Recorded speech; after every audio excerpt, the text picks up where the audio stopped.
অবশেষে ট্রাম্পের মধ্যস্থতায় 10 দিনের যুদ্ধবিরতির প্রস্তাবে রাজি হয়েছে লেবানন ও ইসরায়েল। ট্রুথ সোশ্যালের এক পোস্টে এই তথ্য নিশ্চিত করেছেন মার্কিন প্রেসিডেন্ট। জানিয়েছেন বৃহস্পতিবারই ওয়াশিংটনের স্থানীয় সময় বিকেল 5টায় কার্যকর হবে এই যুদ্ধবিরতি। একই সঙ্গে দীর্ঘমেয়াদী শান্তি প্রতিষ্ঠায় আলোচনার জন্য লেবাননের প্রেসিডেন্ট ও ইসরায়েলি প্রধানমন্ত্রীকে যুক্তরাষ্ট্রে আমন্ত্রণ জানিয়েছেন ট্রাম্প।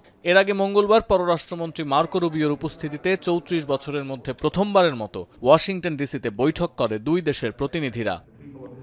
যদিও এই পুরো আলোচনার কোথাও হিজবুল্লাহর কথা উল্লেখ করা হয়নি, সরাসরি কোনো প্রতিক্রিয়া না দিলেও হিজবুল্লাহর জ্যেষ্ঠ আইন প্রণেতার দাবি, যুদ্ধবিরতির স্থায়িত্ব নির্ভর করে ইসরায়েলের ওপর। তারা সহিংসতা বন্ধ না করলে যুদ্ধবিরতি টিকবে না।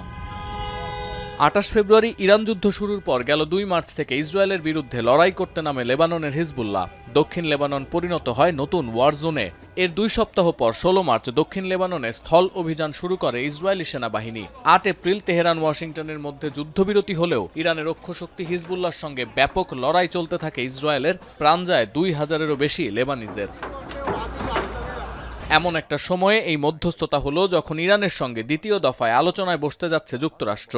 তেহরান ইতোমধ্যে জানিয়েছে ইরানের যুদ্ধবিরতির সঙ্গে লেবানন সরাসরি জড়িত।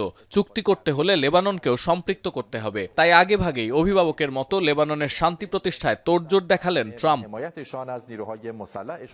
এর আগে পাকিস্তানের পররাষ্ট্র দপ্তর জানায় আবারও শান্তি আলোচনায় বসতে রাজি হয়েছে ইরান ও যুক্তরাষ্ট্র। ইসলামাবাদেই অনুষ্ঠিত হবে বৈঠক, তবে জানা যায়নি আলোচনার দিন তারিখ। রয়টার্স জানিয়েছে 2 দেশের মধ্যে কার্যকর যুদ্ধবিরতির মেয়াদ আরও বাড়তে পারে। আলোচনার প্রেক্ষাপট তৈরি হয় একে স্বাগত জানিয়েছে হোয়াইট হাউস, প্রশংসা করেছে মধ্যস্থতাকারী পাকিস্তানেরও। সতীর্থ কর্মকার, এখন বিশ্ব। 72 ঘন্টা ময়েশ্চার লক সমৃদ্ধ লিলি বডি ওয়াশ। শিয়া বাটারের গুডনেস স্কিন রিপেয়ার করে রাখে সফট ও গ্লোয়িং।